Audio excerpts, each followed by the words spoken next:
Imagine, in the central waterfront district of Norway's capital, a vibrant area lined with innovative, world-class architecture and bustling with visitors. Yet, just a few decades ago, this was an ordinary industrial port separating citizens from the water's edge. I recently returned from the 2-week city trip across Northern Europe, and Oslo's Bjørvika waterfront transformation stood out as a remarkable example of urban renewal. These landmarks haven't just revived the local scene, but they have turned this district into a global must-visit destination. In today's video, I'll take you through the decades-long story of this waterfront success, how it brought life back to the water's edge, and what other cities could take reference from this waterfront development. Before we begin, please remember to like, share, and subscribe my channel. So let's get started.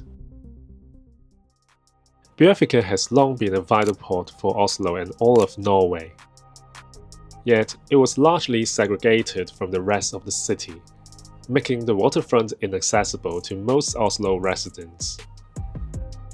In the early 1980s, the government launched a vision called Oslo as a Fjord City. The goal was to reconnect the city with its waterfront, transforming the area into an integrated urban space. As part of this visionary plan, Bjørvika's redevelopment began in 2004, with port facilities gradually relocated to free up land for transformation. This master plan spans 700 acres and locates in downtown with proximity to Oslo Central Station and Old City Centre. It's like a city within a city, featuring major public areas, cultural venues, a continuous promenade, offices, and housing projects. This development has created a vibrant, accessible waterfront that fulfills Oslo's vision of an interconnected urban hub. Let's talk about 3 major cultural venues first. The most attractive development of this master plan must be the Oslo Opera House. It was designed by Snow Hatter and was officially opened in 2008. The building features sloping white marble roofs, giving it a snow-covered hill effect. Not only does it serve as an opera house, but the marble roof also allows public access to enjoy stunning views of Oslo's harbourfront. The interior features dark oak cladding on the auditorium's shell, creating a playful contrast with the exterior's bright tones.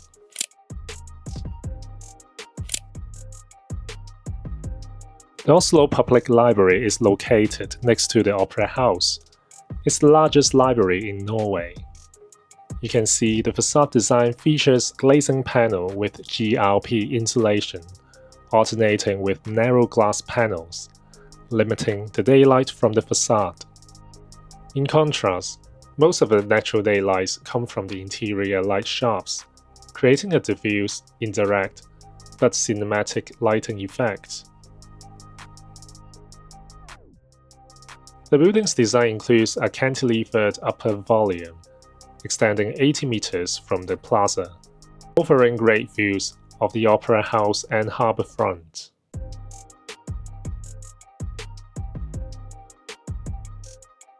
The new Munch Museum opened 1 year after the public library, and it is designed by Estudio Herreros.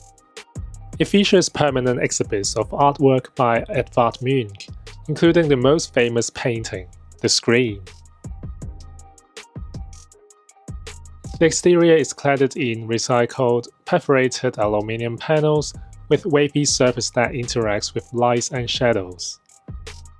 From distance, the shadow cast by the corrugated panel appears to be adorned with horizontal stripes of varying shades. Its gradient appearance makes the building look quite interesting. And the rooftop offers amazing views to the city as well.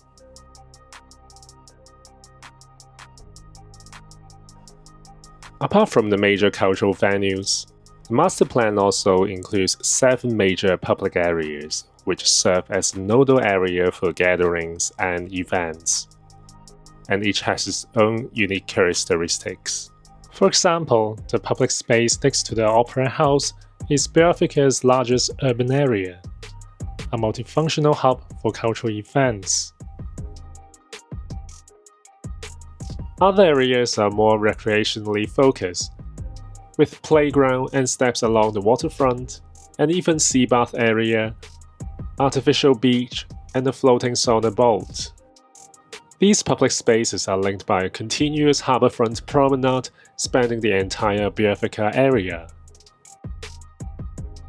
The office buildings are grouped adjacent to the rail track, which was known as Barcode Project. Consists of rows of narrow buildings designed by different architects, each with interesting outlook.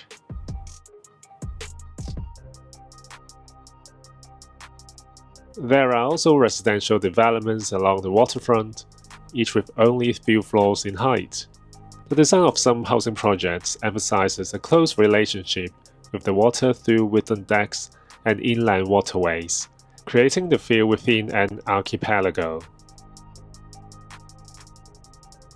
The whole area is seamlessly connected by promenade walkways, extensive trams, and cycling paths, ensuring effective interconnection and integration with the rest of Oslo. I think Oslo's Bjørvika truly comes alive after decades of development, and brings the waterfront back to the citizens as a vibrant and accessible public space. The holistic planning and seamless integration of cultural landmarks, offices, and homes to the waterfront creates an inviting atmosphere that encourages public interaction. That makes me think about the promenade development in Hong Kong. While we have seen so many new parks and promenades along the waterfront in recent years, Oslo's approach might offer ideas to enhance waterfront design further. For example, designing buildings closer to the water's edge and incorporating inland water and archipelago concepts could be a great option for waterfront design in Hong Kong, which could make the water a central feature of the urban landscape, fostering a stronger connection between public and private spaces and the waterfront. The diversity of activities and urban furniture in Bjørvika also provides valuable ideas for designing Hong Kong's new promenades, enriching their appeal and functionality. Furthermore, Oslo's approach to providing cycling infrastructure and transport links could be adopted to make Hong Kong's waterfront more accessible and sustainable. I hope that authorities view waterfront development not merely as infrastructure, but as a catalyst for urban growth.